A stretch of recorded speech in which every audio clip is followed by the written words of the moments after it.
Jeeva history பார்வையாளர்களுக்கு வணக்கம். இன்றைய நேர்காணலில் இஸ்லாமிய மார்க்கறிஞர், தேசிய தௌஹீத் கூட்டமைப்பின் தலைவர் பிஜே அவர்கள். இஸ்லாத்தை பொறுத்தவரை இஸ்லாமிய மார்க்கறிஞர்கள் உங்களை போன்றவர்கள் சொல்வது இஸ்லாம்ங்கிறது ஓர் இறைவன், இறுதி தூதர் நபிகள் நாயகம், அதற்கு முன்னாடி வந்த இப்ராஹிம், ஈசா நபி, மோசஸ், தாவீது, நாங்கள் பலரை அவங்கெல்லாம் அவங்க சொன்ன கருத்தையும் எடுத்துக்கிறோம். இறைவனால் இறக்கப்பட்ட வகி இறை செய்தி எடுத்துக்கிறோம், ஹதீஸுகளை எடுத்துக்கிறோம். இதுதான் அப்படின்னு சொல்கிறது. எங்கள்கிட்ட வேறுபாடு கிடையாது, மனிதர்கள்ட்ட பாகுபாடு கிடையாது அப்படின்னு. ஆனால் இஸ்லாம்லேயே சூஃபிசம்னு ஒரு பிரிவு இருக்குது. அவர்கள் என்ன சொல்கிறாங்க, இஸ்லாம்ங்கிறது இவங்கெல்லாம் ரொம்ப இறுக்கமாக வச்சுருக்காங்க, ரிஜிடாக ஆக்கியிருக்காங்க.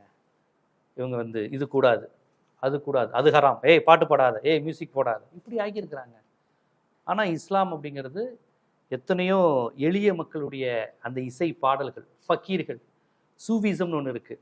இது மூலமாக அது எளிய மக்கள்கிட்ட போயிருக்கு. தர்கா வழிபாடு, முன்னோர் இதெல்லாம் இருக்குது இஸ்லாத்தில். இது இருக்குது, இதுவும் இஸ்லாத்தில் அங்கம்தான். எங்களை அவர்கள் இதெல்லாம் இல்லைன்னு சொல்வது மூலமாக ஒரு தூய்மைவாத இதை பேசுகிறாங்க அப்படின்னு வச்சுருக்காங்க.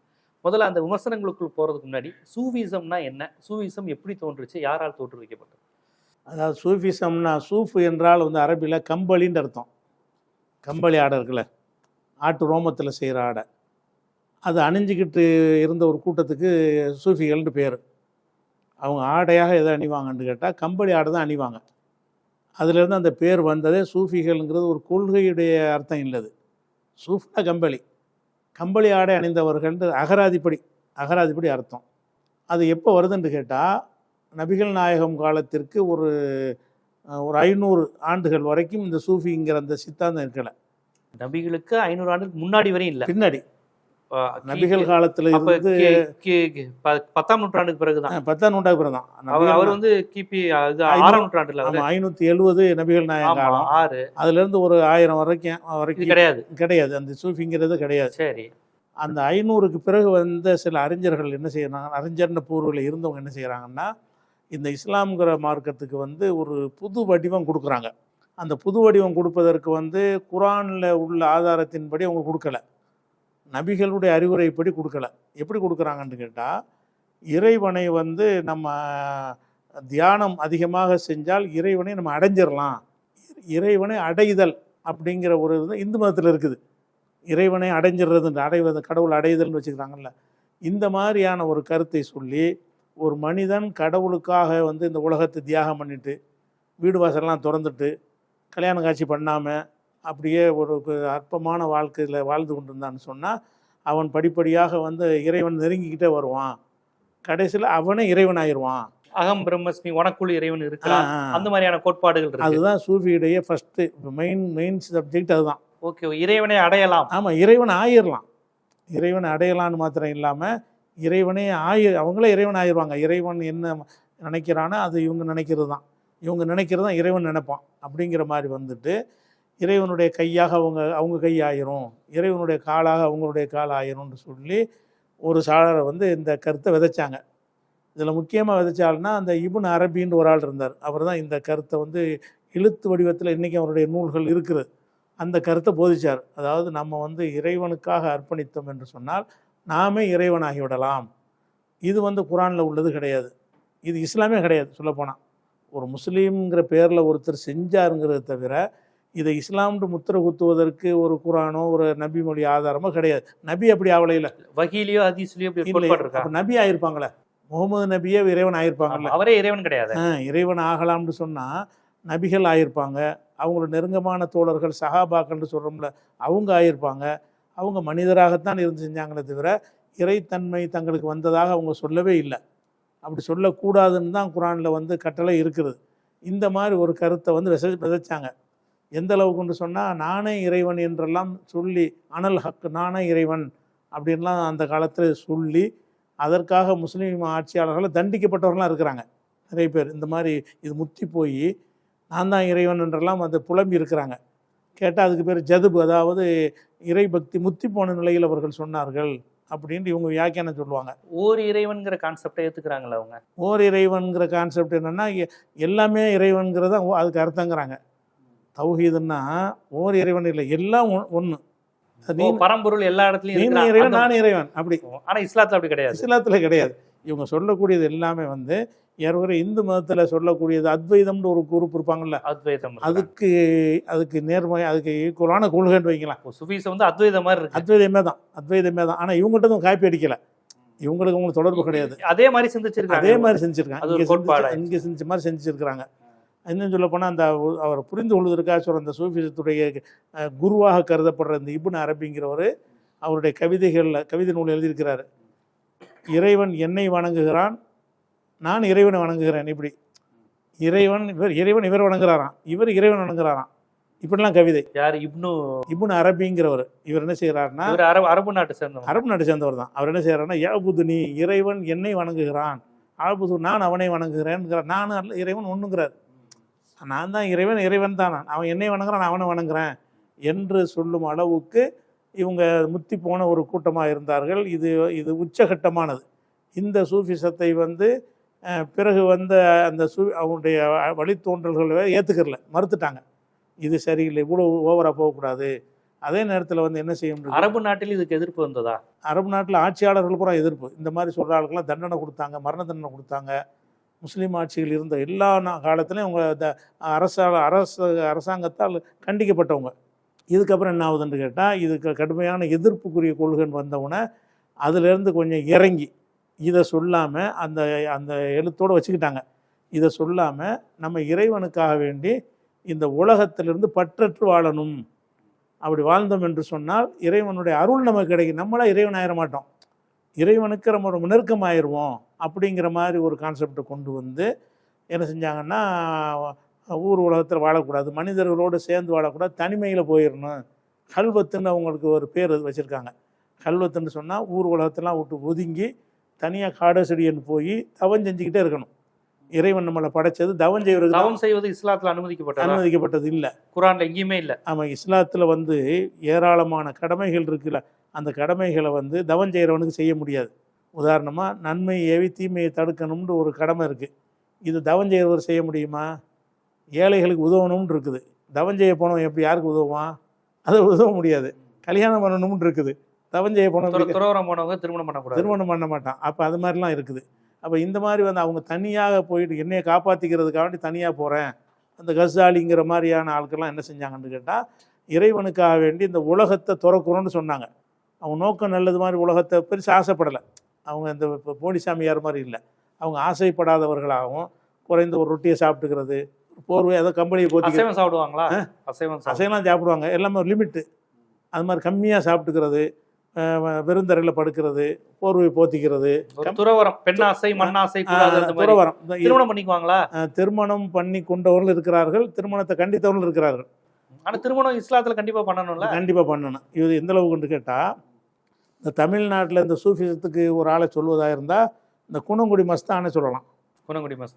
குணங்குடி மஸ்தான்கிறவர் வந்து எங்கள் ஊருக்காரர், தொண்டி தான் அவர் அங்கேருந்து வந்து இங்கே சென்னையில் தங்கியிருந்தார். அவர் தங்கியிருந்த இடத்துக்கு பேர் தான் தொண்டியார்பேட்டை. அவர் அந்த தண்டையார்பேட்டைங்கிறாங்கல்ல, ஓகே, அது தொண்டியார் தான் அவர் பேர். சென்னையில் இருக்க தண்டையார்பேட்டை, அங்கே தான் அடங்கியிருக்கார் அவர். ஓ சரி சரி. குணங்குடி மஸ்தானுடைய அடக்கஸ்தலம் வந்து இந்த தண்டையார்பேட்டையில் இருக்குது.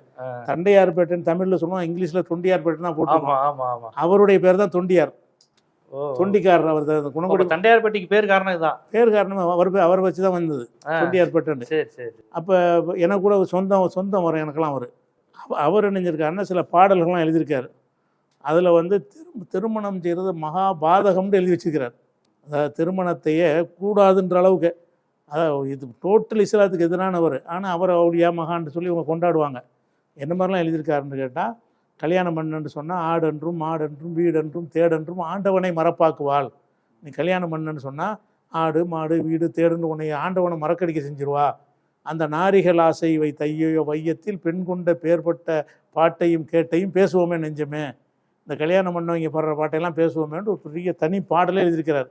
அவ்வளவும் வந்து கல்யாணம் பண்ண ஆளுகள் திட்டுறார், பொம்பளையில் திட்டுறார், பெண்களால் தான் இல்லை நாசம் வரணும்னு சொல்லிட்டு. அந்த மாதிரி வந்து இதுதான் சூஃபிசத்துடைய இது ஒரு வகை. சூஃபிசத்தில் ஒரு சாரார் வந்து கல்யாணம் பண்ணுவாங்க, ஒரு சாரார் பண்ணாமல் இருப்பது மட்டுமில்லை பண்ணாமல் தான் இருக்கணும்பாங்க. இதெல்லாம் இஸ்லாம் கிடையாது. இதெல்லாம் வந்து அவங்களா நேரம் நம்ம வந்து மோட்சம் அடைவதாக இருந்தால் இந்த உலகத்தை திறந்தா தான் முடியும் அப்படி எந்த இறை தூதர்களும் இருக்கலை. முகமது நபி இருக்கலை. அதுக்கு முன்னாடி உள்ள எல்லா தூதர்களும் மனைவி மக்களோட வாழ்ந்தாங்க.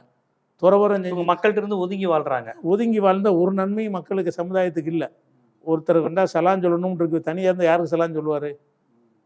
ஒன்றுமே செய்ய முடியாது. இஸ்லாத்தில் சொல்கிற எந்த ஒரு கடமையும் அவர் செய்ய, தொழுது கொள்ளலாம் அவர் அதிகபட்சமாக, நோன்பு வைத்து கொள்ளலாமே தவிர மனிதர்களுக்கு செய்கிற கடமைன்னு எவ்வளோ இருக்குல்ல. ஆனால் அது அரபு நாட்டிலையும் இருக்கு, நம்ம முஸ்லீம் அரபு நாட்டில எல்லாம் வந்து ரொம்ப மதிப்பு இல்லாமல் கொஞ்சமாக இருந்துச்சு. இப்போ இன்னும் இருக்கு. இப்போ இல்லை, இப்போ கம்ப்ளீட்டாக இல்லை. இப்போ கிழக்கு திசை நாடுகள்லாம் இல்லை. இந்த அந்த அந்த கத்தார், பஹ்ரைன் இல்லை, அங்கெல்லாம் இல்லை. அங்கெல்லாம் எல்லாம் சொகுசுக்கு போயிட்டாங்கன்னு வைங்களேன், அந்த சிந்தனை இல்லை. ஏன்னா இது ஒரு நுகர்வு கலாச்சாரத்துக்கு எதிராக இருக்கு. எல்லாத்தையும் உடலை வருத்தி வாழு அப்படிங்கிறது கம்ப்ளீட்டாக போயிடுச்சு. அங்கெல்லாம் இல்லை. அது எங்கே வந்துருச்சுன்னு சொன்னால், இந்தியா மாதிரி நாடுகளுக்கு வந்தவுடனே இங்கே உள்ள கொள்கைக்கு அது மேட்ச் ஆகுது. இதே மாதிரி ஒரு சமுதாயம் இருக்குதுல்ல. ஆமா ஆமா, இங்க உள்ள ஆல்ரெடி கல்ச்சருக்கு ஒரு கல்ச்சராக இருக்கும்போது மதம் மாறி வரும்போது கூட உங்களுக்கு லேசாக தெரியுது. நம்ம பெரிய செலவு மாற்றிக்கிற வேண்டியது இல்லை. அதே சூபிசம், அதே துறவரம், அதே மாதிரி அப்படின்னு சொல்லி நினைஞ்சாங்கன்னா நிறைய பேர் அதை வச்சு மாறினாங்க. ஏஆர் ரஹ்மான் மாறி இருக்கார்ல, அந்த மாதிரி மாறி இருக்கிறாங்க. எதுன்னா இந்த சூபிசத்தை வச்சு. ஆனால் எல்லாரும் சூபிசத்தை வச்சு மாறல. இந்த சூபிசம் என்ற அந்த கொள்கை வந்து இந்தியாவில் ஏற்பட்டது காரணம் என்று கேட்டால், இந்து மதத்தில் உள்ள அத்வைதம்ங்கிற அந்த குரூப்புடைய கொள்கைக்கு இது ஒத்துதான் இருக்குது. இந்து மதத்தில் பல கொள்கை இருக்குது. ஆமாம். அதில் இந்த அத்வைதம்னா எல்லாம் ஒன்று. துவைதம்னா ரெண்டு, அத்வைதம்னா ரெண்டு அல்லது ரெண்டு இல்லாத ஒன்றுன்ற அர்த்தம். அப்போ அப்படிங்கிற கடவுளும் நீயும் வேற இல்லை. அதனால தூணிலும் இருப்பான் துரும்பிலும் இருப்பாங்கிறாங்கல்ல. இதெல்லாம் இஸ்லாத்துக்கு எதிரான கொள்கை. தூணிலையும் இருப்பான் துரும்பிலையும் இருப்பான் எல்லாத்துலையும் இருப்பான்னு சொன்னால் அது வந்து இறைவன்டா ஒரு இடத்துல இருக்கான்னு தான் இஸ்லாம் சொல்லுது. இறைவன் என்றால் அவனுக்கே உரிய செமிட்டிக் மதங்கள் எல்லாமே அது அந்த கான்செப்ட் தானே. அப்படிதான் சொல்லுதா? இல்லை, கிறிஸ்தவமும் அப்படித்தானே சொல்லுது. கிறிஸ்தவம் யூதம் எல்லாமே ஓர் இறை அப்படிங்கிற கான்செப்ட். ஓர் இறைங்கிறதான் சொல்லுது. ஆனால் கிறிஸ்தவம் வந்து அதில் மாறுபடுதல. ஓர் இறைவனாக இருந்தாலும் இறைவனை மனுஷனா வந்தார்னு சொல்றாங்க. ஆவி பிதா சுதன். இயேசு வந்து ஒரு மனிதராக தான் பிறக்கிறாருன்னு சொல்றாங்க. அவரே இறைவன் ஆயிட்டார்னு சொல்றாங்கல்ல. அது இஸ்லாம் ஒத்துக்கிறல. அது இந்த சூஃபிசத்துக்கு கொஞ்சம் நெருக்கி வரக்கூடிய கொள்கை தான் அது. அது சூஃபிசத்தோடய நெருக்குதுல. ஆமா, மனிதன் இறைவனை வரலாம்டா, மனிதன் இறைவனா வரலாம்னு சொன்னாலே இந்த சூஃபிசம்ங்கிறதுக்கு நெருக்கமா வருது. இந்த சூஃபிசம் இந்து மதத்துக்கும் நெருக்கமா இருக்கு, கிறிஸ்தவ மதத்துக்கும் நெருக்கமா இருக்கு, உங்க இஸ்லாத்துக்கு தூரமா இருக்கு, ரொம்ப தூரமா இருக்கு. அப்ப அதனாலதான் இவங்க என்ன செய்யறாங்கன்னா, தனி நபர்களை வந்து இப்படி சொல்லி ஒரு சீடர் உண்டவாங்கல்ல, இந்த சீடர்கள் என்ன செய்வாங்கன்னா இவங்களை வந்து பெரிய இறைத்தன்மை பெற்றவர், பெரிய தவஞானின்னு மதிப்பாங்க. அந்த மதிப்பின் வெளிப்பாடாக தான் செத்தவன அவங்கள வந்து வழிபட ஆரம்பிப்பாங்க. தர்கா வர்றது. தர்கா கான்செப்டே சூஃபிசத்தில் உள்ள. அதுக்கு முன்னாடி தர்கா கிடையாது. அதுக்கு முன்னாடி கிடையாது. இன்னைக்கு வரைக்கும் முகமது நபிக்கு தர்கா இல்லைங்களா? ஓகே ஓகே, அடக்கத்தலம் தான் இருக்கு. சும்மா அடக்கின இடத்த ஒரு போட்டு வச்சிருக்காங்களே தவிர மற்றபடி கிபி 10ஆம் நூற்றாண்டு வரையும் தர்காங்கிற கான்செப்டே கிடையாது. இல்லை இல்லை, தர்கா உருவானதே கிபி 10ஆம் நூற்றாண்டு தான். தர்கா உருவானதுக்கு அப்புறம் தான். ஆமா, அப்படிதான் பின்னாடி தான் உண்டு. ஆரம்பத்திலாம் கிடையாது. இன்னைக்கு வந்து நபிகள் நாயகத்தினுடைய சிறந்த தோழர்கள்னு சொல்லக்கூடியவங்க இந்த பத்ர் போர், உஹது போர்ல எல்லாம் நிறைய பேர் உயிர் தியாகம் பண்ணியிருக்கிறாங்க. அவங்களுடைய அடக்கஸ்தலம் கூட எதுவும் தெரியாது போனீங்கன்னா. ஏன்னா வணங்கிடக்கூடாது. அது கூட அடக்கஸ்தலம் கண்டுபிடிக்க முடியாது. இன்னாரோட அடக்கஸ்தலம் கண்டுபிடிக்க முடியாது. அந்த இறந்தவர்களை வழிபடுறதுல தான் அந்த பல தெய்வ வணக்க வருங்கிறதுனால இஸ்லாம் வந்து நபிகள் நாயகமே கடைசியில் சொன்னாங்க, மரணிக்கிற நேரத்தில் கிறிஸ்தவ மக்கள் எப்படி இயேசுநாதரை வந்து எல்லை மீறி புகழ்ந்தார்களோ அது மாதிரி என்னையை புகழ்ந்துடாதீங்க. அவங்க எப்படி இறை தூதர்களுக்கு வழிபாட்டுத்தலம் எழுப்பினார்களோ அது மாதிரி எனக்கு வழிபாட்டுத்தலம் எழுப்பாதீங்க, தர்கா எழுப்பாதீங்கன்ற நபிகள் நாயகம் கடைசி அறிவுரை இதுதான். அதனால் அவங்களுக்கு இது வைக்கலை. ஆனால் அந்த சூஃபிசம்னு வரக்கூடியவங்கெல்லாம் தர்கா கட்டுவாங்க. இந்த தர்கான்னு சொல்லக்கூடிய ஆளுங்கள்லாம் யாருன்னு கேட்டால் பக்கீர் சா மாதிரி இருந்து கொண்டு யாசகம் வாங்கி. அவங்க தான் பக்கீர்களா? பக்கீர்னா பிச்சைக்காரன் அர்த்தம். ஓகே, யாசகம் செய்கிறவர்னு அர்த்தம். யாசிச்சு தான் வாழணும்னு வச்சுட்டாங்க. யாசிச்சு தான் வாழணும், நமக்குன்னு சொத்து வீடு வாசல்லாம் வச்சுக்கிற கூடாது. இதெல்லாம் அப்படியே இதே மாதிரி இந்து மதத்தில் ஒரு குரூப் திருவோடுலாம் வாழணும் அப்படின்னு பிச்சை எடுத்து தான் வாழணும். அதே கொள்கை அவங்களுக்கு இருக்குது. இப்போ நாகூரில் சாவுல மீன் இருந்தாருன்னா அவர் பிச்சை எடுத்து தான் வாழ்ந்தார். நாகூர் ஆண்டவருங்கிறாங்கல்ல, வாழ்ந்த வரைக்கும் பிச்சை எடுத்து தான் வாழ்ந்தார். மக்கள்கிட்ட வாங்கி சாப்பிட்டு தான் வாழ்ந்தார். இப்படி வாழ்ந்து இறந்தவன் என்ன செய்வாங்கன்னா அவர் மகான் ஆயிட்டார்னு சொல்லி அந்த இடத்துல ஒரு தர்காவை கட்டி அவரே வழிபாட்டுக்குரிய கடவுள் ஆக்கிடுவாங்க. அந்த சூஃபிசம் என்பது வந்து நபிகள் நாயகம் காலத்துக்கு ரொம்ப பின்னாடி உண்டானது. எல்லாமே வந்து இந்து மதத்தினுடைய கிறிஸ்தவ மதத்தினுடைய தாக்கம் அதில் இருக்கும். இஸ்லாமிய தாக்கமே இருக்காது. ஒரு மனிதனை தெய்வமாக்கக்கூடிய அம்சம் தான் பேசிக் விஷயம். ரெண்டாவது இந்த உலக பற்று இல்லாமல் ஆக்குறேம்பாங்க. சில பேர் நிஜமாக அப்படி இருந்தாங்க. அதை வந்து மற்ற மாதிரி ஏமாத்தவெல்லாம் இல்லை. உண்மையில அப்படி இருந்தாங்க. ஆனா அது சரி இஸ்லாம் ஆனா அது தேவையில்லைங்கிறீங்க. அது இஸ்லாம் தேவையில்லை, அல்லது. இஸ்லாத்துக்கு எதிராக. இஸ்லாம் இப்படி சொல்லல. ஆனா இன்னொரு புறம் ஒரு விஷயம் வந்து 90களுக்கு பிறகுதான் நீங்கெல்லாம் தௌஹீத், நீங்களா தான் தமிழ்நாட்டை பொறுத்தவரையும் அதுக்கு ஒரு மூலம்னு சொல்லலாம். நீங்க தௌஹீத்துங்கிற கான்செப்டுக்கு இஸ்லாம் பரவுனது இந்த தௌஹீத் ஏகத்துவ கொள்கையினுடைய இறுக்கத்தினால பரவல. இந்த எளிய அந்த யாசகம் பெற்ற பாடல்கள் மூலமாக நீங்க சொல்லக்கூடிய இந்த எளிய மனிதர்கள், அந்த கம்பளியை போத்திட்டு நடந்த அந்த சாதாரண மனிதர்கள் பாட்டு பாடிதான் இஸ்லாத்தை இங்க பரப்புனாங்க இங்க உள்ள இந்துக்களிடம். அப்ப வந்தப்ப அது இந்துங்கிற பேர்ல இருந்தாங்களா இல்ல தனித்தனி நம்பிக்கையா ஏதோ ஒண்ணுல அவங்கள்ட்ட போய் இஸ்லாத்தை பத்தி, நபிகளை பத்தி, அல்லாங்கிற பேர் இதையெல்லாம் கொண்டு சேர்த்தது வந்து இவ்வளவு ஸ்ட்ரிக்டா இது ஹராம் இது ஹலால் இப்படி பண்ணக்கூடாது இப்படி சொன்னவர்களால் இது பரவல. இஸ்லாம் இன்னைக்கு இந்தியாவில் இவ்வளவு பேர்கிட்ட கடற்கரை கிராமங்கள்ல மீனவர்கள்ட்ட எளிய மக்களிடம் வந்து சேர்ந்திருக்குன்னா இந்த ஃபக்கீர்கள், இந்த சூஃபியர்கள், நீங்க ஹராம்னு சொல்லக்கூடிய இவர்களுடைய விஷயம் மூலமா தான் வந்திருக்கு அப்படிங்கிற ஒரு பார்வை இருக்கு. அதாவது கேரளாவில் ஒரு பள்ளிவாசல் இருக்கு. அந்த பள்ளிவாசல் வந்து நபிகள் நாயகம் காலத்தை ஒட்டி பள்ளிவாசல் வந்துருச்சு. கிபி 6ஆம் நூற்றாண்டு. ஆமாம் ஆமாம். அது எப்படி வருதுன்னு கேட்டால் அங்கே ஒரு சேரமான் பெருமாள்னு ஒருத்தர் இருக்கார்.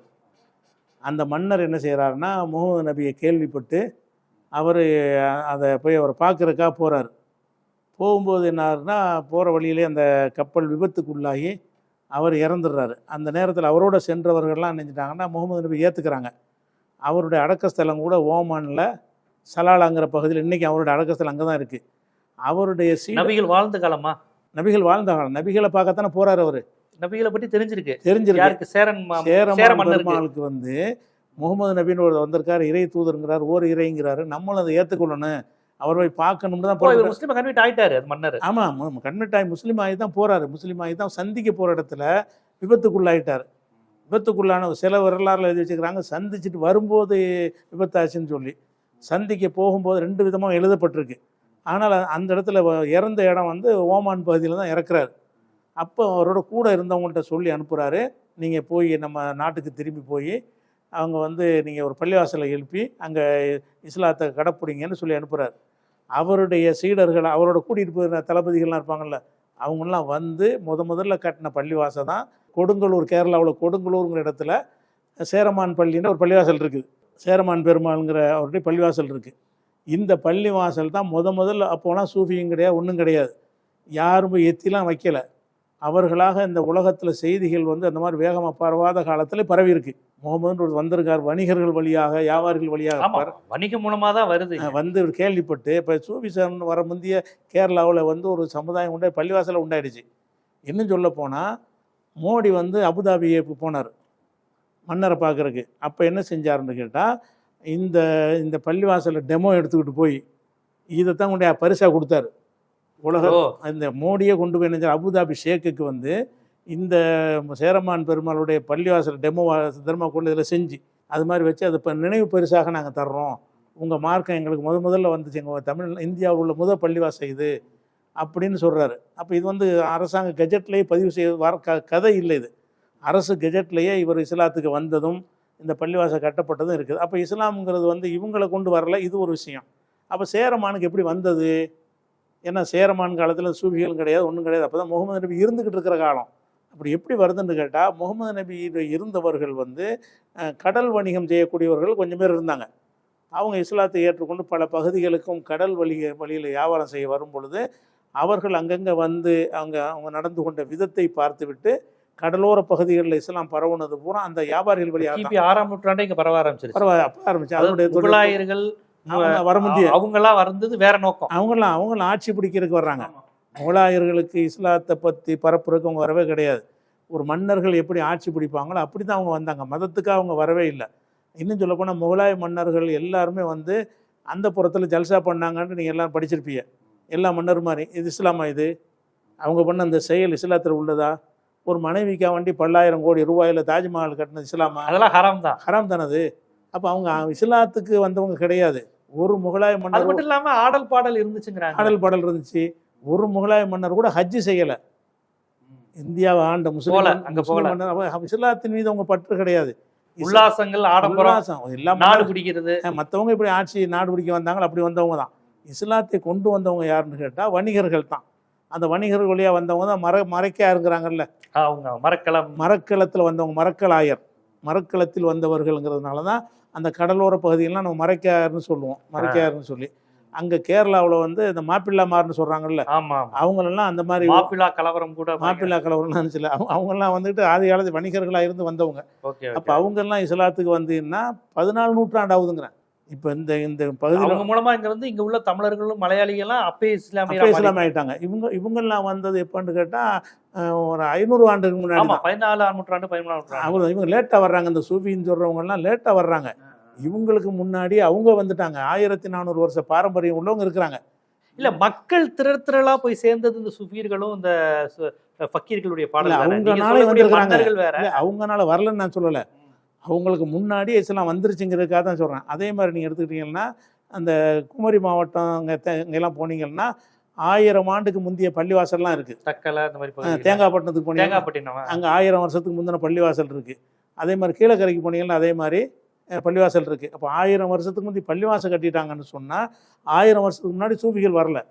இந்த சூஃபிங்கிற சித்தாந்தம் வருவதற்கு முன்னாடியே தமிழகத்தில், கேரளாவில், அங்கங்கே எல்லா பக்கத்துலையும் பள்ளிவாசல்லாம் உண்டாயிடுச்சு. இப்போ இஸ்லாம் வந்து அவங்கள கொண்டு மட்டும் வரல, அவங்கள கொண்டு வந்துச்சுன்னா வந்துச்சு. அவங்கள கொண்டு யாரும் வரலன்னு சொல்லலை. இந்த சூஃபி சிந்தனையை கவரப்பட்டு இது இப்போ ஏஆர் ரஹ்மான்லாம் இஸ்லாத்துக்கு அப்படி தானே வர்றாரு. ஏஆர் ரஹ்மான் வந்து ஒரு இறைவனை அப்படி ஏற்றுக்கிட்டு வரல. அவர் ஏதோ ஒரு சூஃபி தர்காவில் போய் பார்த்து விட்டு அவருக்கு ஏதோ ஒரு கோரிக்கை நிறைவேறி இருக்கும் போல இருக்குது. உடனே அதை வச்சு வந்தவர் இருக்கார்ல. இந்த ஏஆர் ரஹ்மான் மாதிரி வந்தவங்களும் இருக்கிறாங்க, இல்லைன்னு சொல்லலை.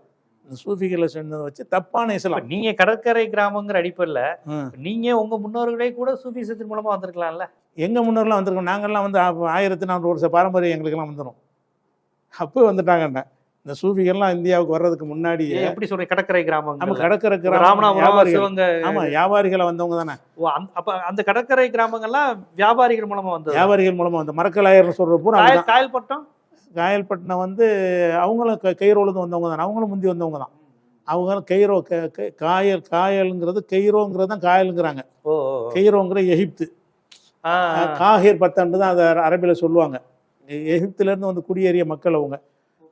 அப்போ இருந்து எகிப்திலேருந்து முஸ்லீம்களாக வந்து குடியேறவங்க, வந்து இஸ்லாம் தழுவுனவங்க இல்லை, முஸ்லீம்களாகவே வந்து குடியேறினவங்க. எகிப்துக்கும் காயல் பட்டணத்துக்கும் தொடர்பு இருக்கு. அப்போ எகிப்துக்காரங்க தான் பெரும்பாலும் காயல் பட்டணத்துக்காரங்க. காஹிர் பட்டணம்னா எகிப்து பட்டணம். அப்போ எகிப்துலேருந்து வந்து குடியேறினவங்க. அப்போ அவங்கெல்லாம் வந்து இந்த சூஃபிகளை பார்த்து இஸ்லாத்துக்கு வரல, முஸ்லீமாகவே வந்தாங்க இங்கே. அப்போ பல விதங்கள் இருக்குது. ஆனால் சூஃபிகளை கொண்டு வந்தாங்கன்னா வந்தாங்க. அதுவும் இருந்துச்சு. எத்தனை பேர் தர்காவுக்கு போவாங்க, தர்கான்னு நம்பி போவாங்க. ஏதோ ஒரு காரியம் நிறைவேறேன், சரி நம்மளும் முஸ்லீம் ஆயிடுவோம். அவங்க வர்றது சரியான இஸ்லாம் அல்ல, இதான் இஸ்லாம் நினச்சிக்கிட்டு வர்றாங்க. அப்படியும் வந்திருக்கிறாங்களே தவிர எல்லாமே அவங்கள கொண்டு சொல்கிறது தப்பு. அவங்கள கொண்டு கொஞ்சம் பேர் வந்தாங்க, தப்பான இஸ்லாத்தை புரிந்து கொண்டு வந்தார்களே தவிர அவர்களை கொண்டு தான் இஸ்லாம் பரவணுங்கிறது கிடையாது. கண்டிப்பாக ரொம்ப ஒரு முக்கியமான ஒரு வரலாற்று நிகழ்வை சொல்லியிருக்கீங்க. மதம், நம்பிக்கை, உணர்வு அது ஒரு பக்கம், அது உங்களுடைய நம்பிக்கை. பட் இந்திய வரலாறு, தமிழ்நாட்டு வரலாறுன்னு எடுக்கும்போது இந்த மதமும் இந்த கோட்பாடும் எப்படி இந்த மண்ணிற்கு வந்தது அப்படிங்கிற ஒரு ஆய்வுக்கிறது ஒரு வரலாற்று ஆய்வாளர்களாகவும் மாணவர்களாகவும் தெரிஞ்சுக்க வேண்டிய விஷயம் இல்லையா? இப்போ நீங்க இது இடையிலேயே அத்வைதம்னு சொன்னீங்க. அத்வைதம்ங்கிற நம்பிக்கை இருந்தாலும் இல்லைனாலும் நீங்களும் அதை போய் தெரிஞ்சு வச்சிருக்கீங்க. ஏன்னா அது வரலாறு ஆதிசங்கர காலத்துல வந்தது, குமாரிலப்பட்டு. இதை தெரிஞ்சுக்கப்ப நான் முஸ்லீமை தெரிஞ்சுக்க மாட்டேன்னு சொல்ல வேண்டிய அவசியம் இல்லை. வரலாறுங்கிறப்ப நம்ம எல்லாரும் வரலாறை தெரிஞ்சுக்கணும். அந்த அடிப்படையில சூஃபிசம்ங்கிறது ஒரு முக்கியமானதா இருக்கு. சூஃபிசத்தை விமர்சிக்கின்ற தௌஹீத்ங்கிற கான்செப்ட் ஒரு விஷயமா இருக்கு. இதில் எந்த அடிப்படையில் இஸ்லாம் மிக அதிகமாக பரவியது, எது முதலில் வந்தது, இதை எந்த கண்ணோட்டத்தில் பார்க்கணும் அப்படிங்கிறத உங்களுடைய மார்க்க பார்வையிலிருந்து சூஃபிசம் குறித்த உங்களுடைய கருத்துக்களை முன் வச்சிருக்கீங்க. பார்ப்போம், சூஃபிசம் இதை ஏற்றுக்கொண்டவர்கள் அவங்க பார்வையில் அதை நியாயப்படுத்தலாம், அதை எப்படி சொல்லுவாங்க எப்படின்னு. ஆனால் அவங்க என்ன பண்ணாலும் இதுக்கெல்லாம் பதில் சொல்லுவாங்க. சேரமான் பெருமானையெல்லாம் சூஃபிசத்தில் சொல்ல முடியாது. அவங்க 1000 ஆண்டு பள்ளிவாசல் தான் சொல்ல முடியும், சேரமான சொல்ல முடியாது. ஆமா, 1000 ஆண்டு பள்ளிவாசல் தமிழ்நாடு நிறைய இருக்குது. அதுக்கெல்லாம் அவங்க என்ன சொல்லுவாங்க, அது சொல்ல முடியாது. கண்டிப்பா ரொம்ப ஒரு முக்கியமான வரலாற்று நிகழ்வை நீங்க இன்னைக்கு எல்லா மக்களுக்குமே சொல்லியிருக்கீங்க. வரலாற்றை அறிய துடிக்கின்ற மாணவர்கள் அனைவருக்குமே ஒரு முக்கியமான விஷயத்தை சொல்லியிருக்கீங்க. அதில் இசம் வருகிறது, கோட்பாடு வருகிறது, வரலாறு வருகிறது, பல்வேறு செய்திகளையும் கடத்துறீங்க. மிக்க நன்றி.